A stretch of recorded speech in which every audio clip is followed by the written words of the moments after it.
Hello and welcome to this week's edition of ELCAT News. I'm your host, Jen Carlos. At this week's Town Council meeting, council members approved the appropriation of $3.1 million for the purpose of paying costs of the capital project to replace the roof at Meadowbrook Elementary School. But they also then estimate through the Mass School Building Authority process what they feel the possible whole cost will be for the project. And so that was voted on April 12th, just before the April break. So tonight's coming before you to ask for the appropriation of $3,188,859,000, which is the whole project cost as estimated through their process. One side note, I don't know if the MSBA officials would say this, but having gone through the process with windows and doors, they are very conservative, and generally the bids come in well under that cost. The state will reimburse roughly half of the final cost of the project through facility grants under the MSBA Accelerated Repair Program. Sarah, I assume this is an amount that you'll look to bond? Yes. And as previously discussed, this would be part of the FY19. Yes, we would be bonding for it. We did put into the budget a contingency for bonding costs at the time of last year's budget, so we do have that in there. I had done an estimate at that time for the FY20 budget for it. Now that we have an actual final number that's been approved, I've gone forward with the financial advisor and done an amortization schedule should the maximum amount need to be borrowed, so that then I can adjust our FY20 budget for the exact amount now, since before it was just a placeholder amount. And a lot will depend on the where we go with the FY20 budget. If we do choose to have items in there that we will bond, then we will most likely do a short-term note for this in order to bond all of the projects together, because we're going to get a better rate to bond multiple projects. But if the council chooses not to approve of any bonding for FY20, then yes, we would bond this one by itself now. Gotcha. Also discussed at this week's meeting were town field conditions, an area of concern for the DPW, Recreation Department, and residents alike. Resident Julie Ryan summarized discussions so far among an ad hoc committee formed to address these concerns. The consensus is people are getting upset. Our fields are not in good condition. Our children don't feel supported. And I think that this committee is going to be able to educate the town, educate our residents on the fact that we are doing the work. We are trying to make this a positive. We are all working together now. This committee has made it so that there's open communication with the DPW, and they're not the bad guys. We want to create a positive here. We want to figure out how everyone can help everybody. We have put together some things, and we are asking for $25,000 to go towards the DPW so that they can hire some extra help. We need more bodies out there to prep these fields before games, to properly maintain them after games, to make it easier throughout the year. We are also asking for an additional $20,000 to go towards fertilizations that we can outsource. Yet again, something that is going to alleviate the DPW and be able to, in larger picture, make everything easier for everybody. So many people, have their kids using the fields. It's become a significant hot button issue, and it's not going to go away. And if we don't have some resources more than what we have today, we're not going to make an impact in 2020. The thought is that these peak seasonal times, the spring and the fall, we have so much demand on the fields, and because of unpredictable weather, You can't ever catch up. They're always behind. So it's not that the effort and the focus isn't there, but there's not enough manpower at critical times of the year. So we don't feel it's necessary to say we need 3 bodies year round that are benefit eligible, but he needs more resources now. We had 4 fields to get ready for baseball today. It rained last night. We blew them off this morning. I don't know necessarily if they got groomed and finished and ready for play at 3:30. But like you said, if you don't have the manpower, like you said, you get 2 days of rain, you have 3 days left to mow the fields, you have people calling on sick, you know what I mean? there's a lot of operational nuances that go No, along I with it. understand all of that. It was just the duration, it's duration of need, in It's other going to words. be based on A our window needs here, at that a window here. specific time. Right. It'll be a part-time person. I've actually went on the UMass website today Mm-hmm. to actually get a intern from UMass to do soil analysis at each one of our facilities, Mm-hmm. come up with a maintenance plan for us Cool. as part of an internship. Somebody make a motion? Make a motion to add a line item to the DPW's budget in the amount of $25,000 for part-time seasonal labor and additional $20,000 for outsourcing of fertilizer to be discussed further by the Finance Subcommittee. Second. Second. Motion been made and seconded. It really needs to go to Denise As part of first. the process, we're still putting He- and she'll- proposed budget she'll together, embed so that- I'll put it in there. The spirit of that into her proposed budget. Okay, amended as Denise just said. Yeah, as she said. All those in favor, please say aye. Aye. Opposed, please say nay. Good, all right. See cuts as a, The town As council something- voted to approve the proposed Stormwater Enterprise Fund bylaw. this is an automatic increase, and that's how I see it. It's automatic. There's no disputing it. You get it, everybody pays it, or you don't pay it. And the tax rate, the mill rate, is our responsibility to maintain.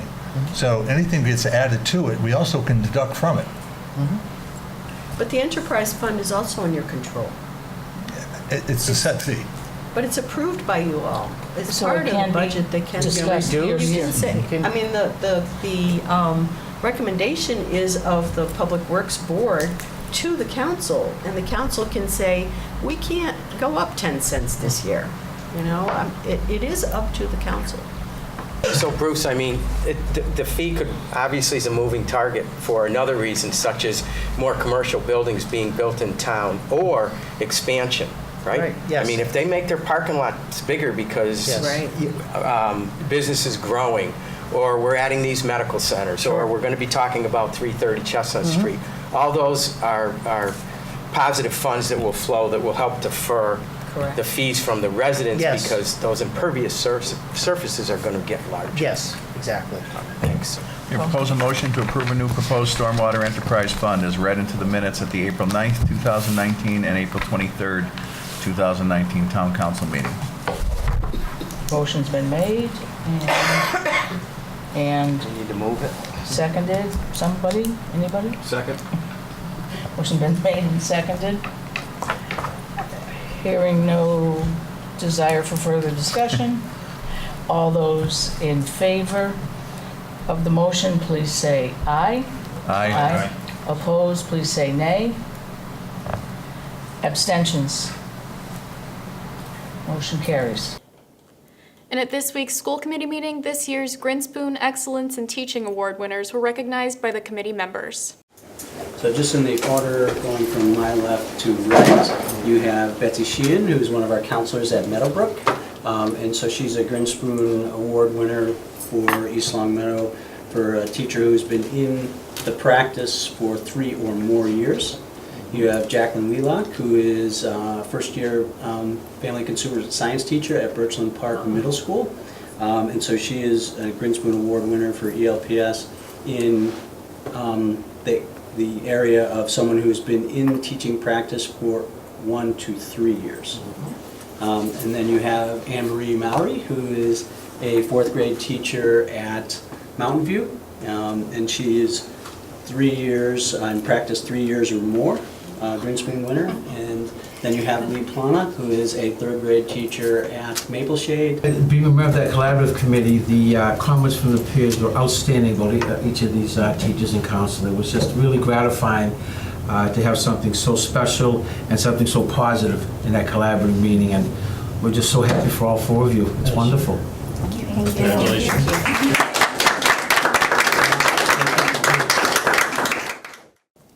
The school committee then held its annual hearing on the proposed school budget for FY20 with a total request of $31.3 million. It is an increase of about 3.46% to this current FY 2019 budget. So that would be a total budget request of $31,357,590. That request will be considered as part of the overall annual town budget to be presented by the town manager on April 29th. The council's Financial Oversight Committee met on Friday to review information in more detail regarding expense and salary requests for the FY20 budget. The Financial Oversight Committee is a subcommittee of the council charged with reviewing requests and making recommendations to the council as it considers the town manager's final budget proposal. All right, I want to take this opportunity at the beginning of this meeting to make a statement to clarify to viewers and townspeople what the purpose of this committee is. We've been appointed by the town council. We are an adjunct committee charged with essentially three functions: review, research, and recommend. I want to further state that all members of this committee are stakeholders in this town. We are taxpayers and concerned citizens who have the town's best interest in view. When asked, we have offered our knowledge and experience to suggest what is best for everyone who pays taxes in our towns. All of us here on the committee have served in some capacity for a number of years in various positions within the town government. Please understand, we have no voting power to affect the town's final budget. We are asking the questions and holding discussions to assure that the dollars raised in taxes in the coming year are responsible, fiscally sound, and that they meet the town's needs. Indeed, we are asking questions and holding discussions to assure, I said that already, excuse me. Our committee will eventually submit a report of our findings to the town council for their decision and action. Only the town council will decide if budgets are altered or amended in either way, up or down. That is their job. And I will repeat again, our job is solely to review, research, and recommend. And with that, we'll go to the first item in our agenda. This year's annual Feast of the East was held at Great Horse Country Club in Hamden. The event, presented by the East of the River Five-Town Chamber of Commerce on Thursday evening, featured top restaurants with their chefs, premier local beverage providers, and confectioners. Together, they competed and showcased their products to claim the esteemed Top Chef Trophy and the Sweetest Chef Trophy. Hi, I'm Maureen from Maureen Sweet Shop, and today we're sampling out some of our items that are in the test kitchen.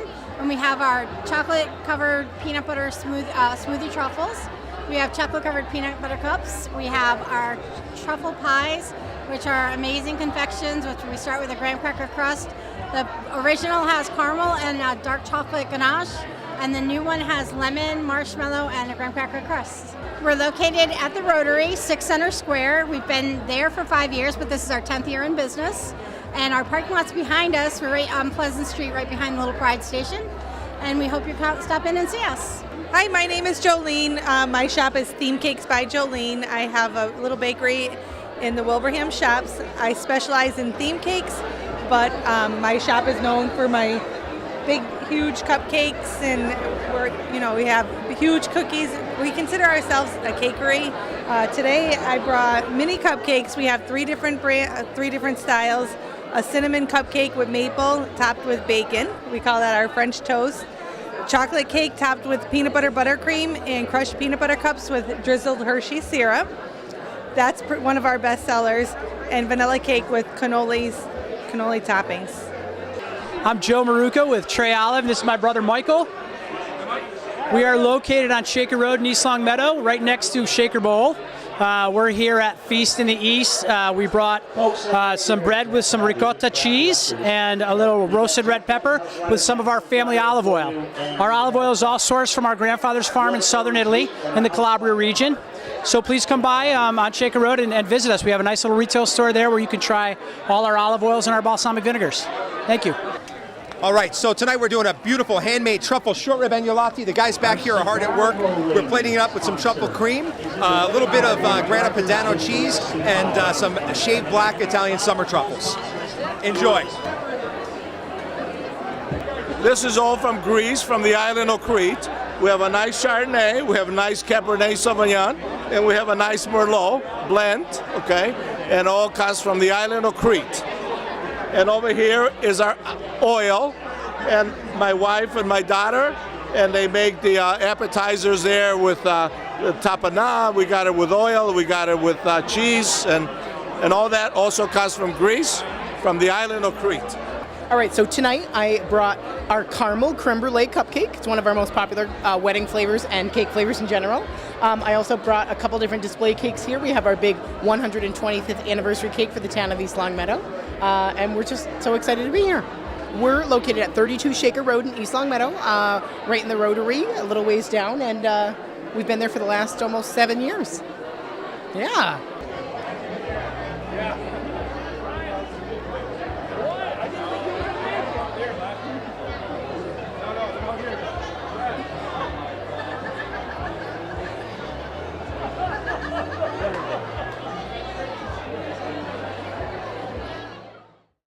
On Friday evening, the ELHS Multicultural Club presented its annual Heritage Night, featuring an array of dishes prepared by students, staff, and families to celebrate the diverse backgrounds and traditions of the ELHS community.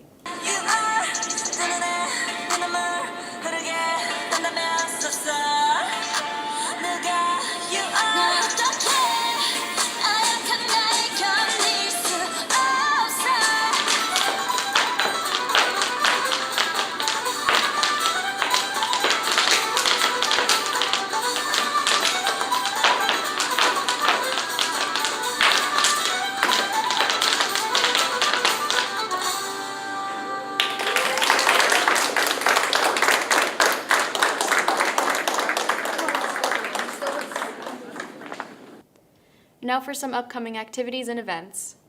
On Wednesday, May 1st is the ELHS Music Department Spring Concert starting at 7 p.m. in the auditorium. Students in the orchestra, concert band, jazz band, and choral programs will perform. Tickets are $5 at the door. On Wednesday, May 8th is this year's first Mayberry Car Show. Stop by the event for raffles, food, music, and more. This month's event will benefit the East Long Meadow 125th Committee. East Long Meadow 125th commemorative souvenirs are now available for purchase at the Town Manager's office and Town Hall. Merchandise includes coins, ornaments, t-shirts, coffee mugs, pint glasses, and note cards. Payment by check is required. The Manager's office is open Monday through Friday from 8 a.m. to 4 p.m. On Saturday, May 11th is a townwide tag sale. From 11 a.m. to 3 p.m., shop till you drop. Residents can purchase a 10 by 20 plot for $25 to sell their household items at the Pleasant View Senior Center at 328 North Main Street. Food trucks will be present, and the rec department will also be selling clothing, appliances, and more. Spaces are still available. To register, please email elrec.recdesk.com. Also on May 11th, the East Long Meadow Lions Club will host its annual pancake breakfast at East Long Meadow High School from 8 a.m. till 11. All proceeds go right back to the community. This longtime event has been a tradition for over 30 years. Adult tickets are $5, kids 12 and under 3, available at the door. The East Long Meadow Lions Club is seeking nominations for its annual Distinguished Citizen Award. The nominee must be an individual who resides in East Long Meadow and who has contributed in a positive way to town. If you know of someone who is deserving of this honor, please submit a one-page letter describing the reasons the nominee should be considered. The deadline for submission is May 10th. Submissions should be sent to Lion Susan Grimaldi at 48 Millbrook Drive, East Long Meadow. Paint the town this summer. Backed by popular demand, the Lions Club is sponsoring fire hydrant painting in celebration of the 125th anniversary. East Long Meadow residents of all ages are encouraged to show off their artistic abilities by painting a fire hydrant. Registration is open until May 17th. Visit eastlongmeadowma.gov/125 or ellions.org for more information. Here's what's happening at the library this upcoming week. On Monday, April 29th from 6 p.m. to 7 p.m. is Reiki. Learn about this alternative healing method of touch. Presented by a Wandering Spirit, sponsored by the Friends of the East Long Meadow Public Library. On Tuesday, April 30th from 3 p.m. to 4 p.m. is the first meeting of the Teen Literary Alliance. Teens ages 12 to 18 are invited to join the library's new teen book club. Meet in the library community room for a fun discussion of Stalking Jack the Ripper. And on Thursday, May 2nd from 2:30 p.m. to 4:30 p.m. is After School Smash Brothers. Crafts and games are also available, and snacks will be provided. We leave you now with a look at this Saturday's egg hunt at Heritage Park. In addition to 8,000 plastic eggs, the event featured pictures with the Easter Bunny, food trucks, face painting, children's crafts, and a magician. Thank you, Mr. Captain.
Yes, from the back. Move up, move up, move up, move up. Faster, faster, faster, faster, faster, faster, faster, faster. Fast, come on, everything go. Up, up, up, up, up, up, up, up. Right there, come on. Too close, too close. Yeah, that's good. Thanks everybody for coming out to Heritage Park in East Long Meadow for our Egg Hunt. We want to thank all of our wonderful sponsors, and fun happens here in East Long Meadow.